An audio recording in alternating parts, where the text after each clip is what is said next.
ოჯახში ძალადობა და ონლაინ ძალადობა ქალებსა და გოგოებში შეხვედრას თელავის სახელმწიფო უნივერსიტეტში ქალი პარლამენტარები ესწრებოდნენ. განათლების მეცნიერებისა და ახალგაზრდულ საქმეთა კომიტეტის თავმჯდომარე მარიამ ლაშხი, დეპუტატები ილმა ზავრადაშვილი და რიმა ბერაძე შეხვედრის მონაწილეებს ქალთა მიმართ ძალადობის წინააღმდეგ სახელმწიფო პოლიტიკის ძირითად მიმართულებებზე ესაუბრნენ.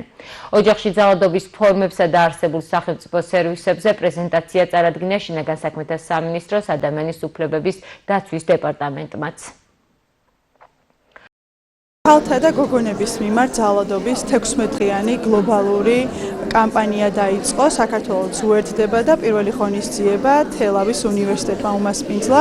მოხარულები ვართ, რომ საქართველოს პარლამენტის ქალთა და ბავშვთა საკითხებზე მომუშავე კომისია ჩართული არის და შინაგან საქმეთა სამინისტროს ადამიანების უფლებების დეპარტამენტის წარმომადგენელმა ძალიან დეტალური პრეზენტაცია გამართა და ერთგვარი ტრენინგი ჩაატარა ადგილობრივი მოსახლეობისათვის, იმისათვის, რომ რომ ცნობიერება ჰქონდეს ამაღლებული თუ რა ტიპის დანაშაულებზე არის საუბარი და ასევე რა რეაგირების ზრუნვის მექანიზმები არის სახელმწიფოს მიერ შექმნილი. შევხვდით ძალადობის მსხვერპლთა ქალებთან დაკავშირებით 16-დღიან კამპანიასთან დაკავშირებით, სადაც ვისაუბრეთ იმ ძირითად გამოწვევებზე და აქტუალურ საკითხებზე, რომელიც აწუხებს ამ მიმართებით ჩვენ საზოგადოებას.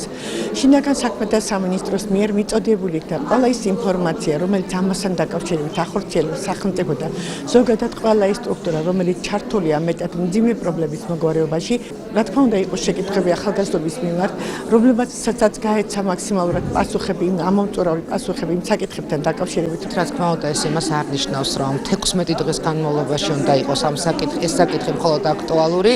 რა თქმა უნდა, მთელი წლის განმავლობაში უნდა გაგრძელდეს იმის გათვალისწინებით, რომ არსებულ ტერიტორიაზე, თელავის ტერიტორიაზე კრიზის ცენტრიც მოქმედებს და აქტიურად მუშაობს. ძალიან კარგი იქნება თუ ამ მიმართულებით არა მარტო უმაღლესი სასწავლებლის და უნივერსიტეტის სტუდენტებს, არამედ სკოლაშიც შევალთ, რადგანაც ბავშვებში მენტალურად უნდა ჩაჯდეს ის, რომ ძალადობა არ შეიძლება და ძალადობის წინააღმდეგ ბრძოლა არ არის მარტო ერთი ადამიანის, არამედ